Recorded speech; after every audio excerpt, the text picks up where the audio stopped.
Na entrevista desta edição do AB no Ar, nós vamos ter o prazer de conversar com o José Roberto Chiarella, advogado, coordenador do curso Objetivo. E o assunto que a gente tem talvez seja o assunto mais importante no pós-pandemia, que é o emprego.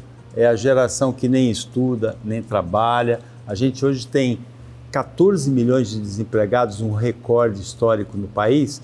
E tem uma expressão nova, o desalentado, né? Além desses 14 milhões, tem outros 6 milhões que não são considerados nem desempregados, são desalentados porque nem procurar emprego estão procurando. Então, na verdade, são 20 milhões. E tem a geração que não trabalha e não estuda, a geração neném. Como é que a gente vai equacionar isso, hein, Chiarella? Bom, primeiro é um prazer estar com vocês, Paulo, obrigado pelo convite novamente. Nós temos desenvolvido realmente desde do que a gente chama dos mamandos até os caducandos, né? Desde das crianças lá no início da escola. É do mamando ao caducando? Ao caducando, isso. Eu já sou mais para caducando. Nós, né?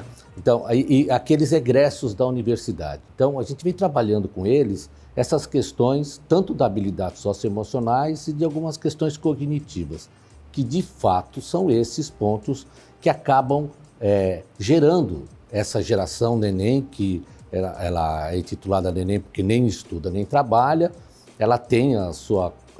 Não é novo isso, aqui no Brasil estamos falando agora, mas já vem da Europa, com o Nini, que é lá a mesma coisa, a mesma situação. E como repercute isso na vida desses jovens, né? Primeiro, quando nós falamos de números, de pesquisa, para poder entender isso, nós estamos falando, mas é um país que tem 14 milhões de desempregados. 10 milhões nessa faixa etária, que nós estamos tratando entre 16 e 24 anos, eles também não conseguem a sua qualificação. E ali o ponto não é a falta do emprego, é não ter oportunidade de emprego porque necessita de uma experiência. Esse é um ponto interessante nas pesquisas. Por quê? Quando quer trazer esses jovens para o mercado de trabalho, querem experiência. E quando a gente fala das habilidades socioemocionais, das questões cognitivas, falta um pouco de liderança nesses grupos. E aí nós estamos tentando entender como que se trabalha isso desde a base para nós mudarmos essa geração. É importante, quando nós frisamos dessa geração que nem estuda e nem trabalha, eles ficam realmente num hiato dentro da sua colocação. A importância do ente governamental, seja ele em qual nível for, federal, estadual, municipal, de fomentar oportunidades, e para se fomentar isso dentro de uma política pública, só com incentivo fiscal, não há outra forma. Quando a gente pensa nisso, nós estamos pensando em gerações que adoecem. E quando nós dissemos adoecer, nós estamos dizendo pós-pandemia, e nós estamos falando da saúde emocional. Esse que é o grande problema. O número excessivo de jovens deprimidos, um número excessivo de jovens que não demonstram liderança, como eu falei, e um número excessivo também, que é uma preocupação para nós, que lidamos com direito, que lidamos com questões educacionais. Eu sou um professor, né? A minha grande paixão é ensinar, tanto da forma acadêmica, quanto lá no princípio mesmo, né? Como promover isso? Se nós não criarmos debate, Paulo, como essa entrevista aqui, de reflexão, nós não vamos ter oportunidade de mudança, não. Agora, esse quadro se agrava com a pandemia. A gente, pelo segundo ano consecutivo, tem deficiências assim gigantescas na transmissão do conhecimento pelos cursos de formação, em função do distanciamento, da necessidade, a toque de caixa do uso da tecnologia. E tem um elemento interessante que você tocou, que é o seguinte: a formação técnica já é deficiente. Agora, em alguns casos, com esforço, a pessoa vai buscar a formação técnica. Só que o profissional jovem, ele é admitido pelo conhecimento técnico e é demitido pelo comportamento emocional, que é a parte que, como que faz sem convivência, distância e nessa necessidade dessa educação à distância. Você tocou num ponto extremamente importante e crucial, é exatamente isso. Contratado pelo conhecimento técnico e remitido pelas suas relações interpessoais, é isso, é se relacionar. E isso eles têm sentido falta. Nós começamos um 2020 tendo que, obrigatoriamente, transferir toda a base de ensino por uma aula remota. Poucos conseguiram atingir essa meta. É extremamente deficitário. Estão falando num contexto geral. Eu não posso falar num ente particular ou aqueles poucos que podem e têm condição de custear os estudos. Nós temos que ter uma visão ampla, uma visão nacional de como o meu país vive com isso. E, de fato, vai agravar pós-pandemia se nós não começarmos a tomar atitude agora, né, sem abrir parênteses para CPIs, para questões muito pontuais.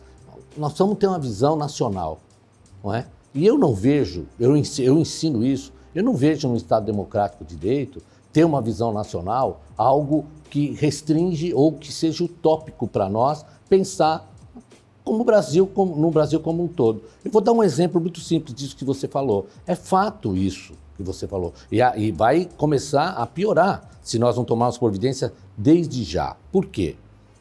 Está lá na nossa Constituição que é um direito, está no artigo 5º, o direito ao estudo, a promover o Estado inclusive.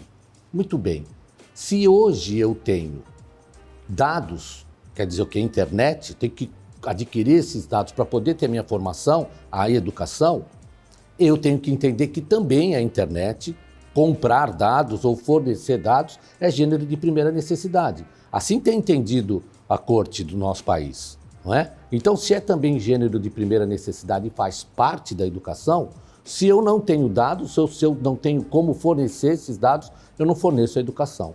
Então, eu estou falhando num ordenamento constitucional. Então, eu tenho que tomar cuidado com isso também. Quando eu digo para resolver esses problemas, como é que eu vou relacionar eles, né?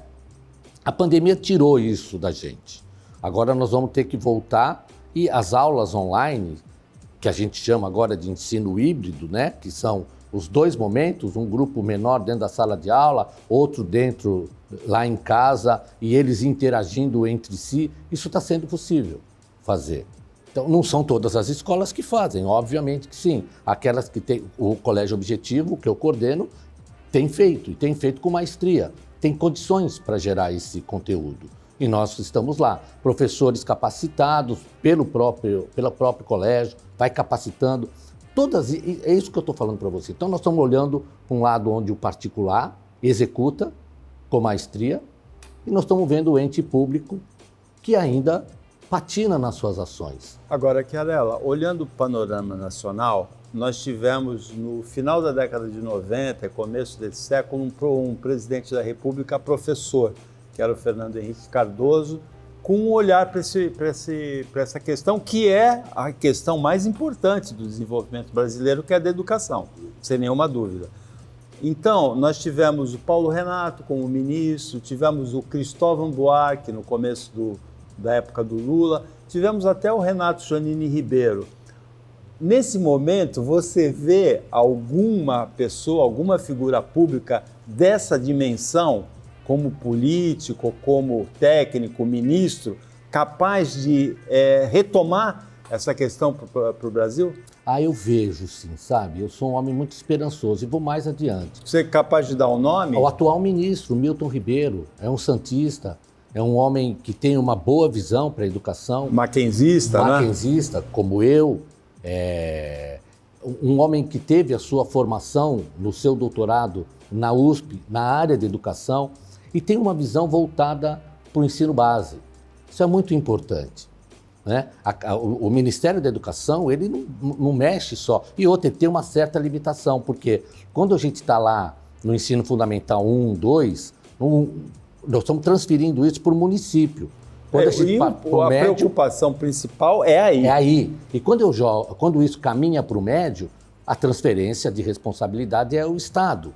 Eles já trabalharam o Fundeb de uma forma muito firme. Isso tem recurso, o recurso vem. O que eu preciso, na verdade, é fazer uma ação conjunta, sabe?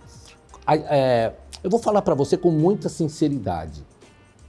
Eu vejo o Ministério da Educação com boas intenções, mas eu vejo também o nosso país, né, dicotomizado. Essa que é a grande verdade. Então, eu estou vendo que a gente está perdendo grandes oportunidades de avanço por conta de interesses partidários pessoais, ou por... eu não vou nem aqui defender lado A nem lado B, mesmo porque eu não penso dessa forma. Eu penso que eu tenho que equilibrar as questões, principalmente hoje, como nós estamos vivendo. Então, nós vamos ter jovens que vão estar extremamente desamparados, sem saber para onde ir. E esses jovens desamparados, eles vão ser utilizados, eles vão ser conduzidos, eles vão ser um gado que vai ser levado, e não é isso que a gente quer para o nosso país. A gente quer jovens que realmente reflitam, contestem, tragam à discussão todas as questões política partidária, o que for, e a questão daquilo que diz respeito a eles. Então, quando a gente fala em fomentar iniciativa com incentivo fiscal, tem uma PL 5.228, agora de 2019, foi agora, teve uma votação simbólica, dia 25 de maio agora, do mês que passou, no Senado, que chama nova lei para o primeiro emprego. Na verdade, o que eu percebi nesse projeto, que é uma PL, é um projeto de lei, é uma extensão do jovem aprendiz. Nós temos uma regra já que funciona no país, do jovem aprendiz, que fomenta esses empregos, né, ou esses estágios, e nós vamos estender isso para um ponto maior, que são os jovens egressos da universidade. A gente nota na história, né, e no movimento nacional todo, que existiam cidades inabitadas que foram habitadas por conta do incentivo fiscal. As empresas chegaram lá, montaram as suas instalações, geraram empregos, daqueles empregos a economia ficou no município que foi desenvolvido, essa questão socioeconômica começou a girar o recurso dentro e começou a gerar mais empregos e a mão de obra foi absorvida pelos jovens. Aqui no meu município, por exemplo, eu acompanhei muito de perto todas as propostas, inclusive a proposta do atual prefeito, era exatamente gerar esse tipo de promoção para os jovens. Não se pode pôr tudo na conta da pandemia, não. Não se pode. A pandemia não pode parar nada, não pode parar o país, não pode parar você, não pode me parar, não pode parar quem está nos assistindo. Temos que agir de forma consciente dentro dos protocolos para conter, esse protocolo sanitário para conter a saúde. Sem problema. Tomar a vacina, tudo isso está bacana, a gente acha muito interessante. Mas se não houver nenhuma iniciativa, além do jovem não ter oportunidade na cidade, ele vai subir a serra para tentar lá fora. E essas coisas, e eu tenho que fazer o inverso disso. Por isso que a gente vem aqui e vem trabalhando bastante com artigos, vem escrevendo, vem fomentando reflexões.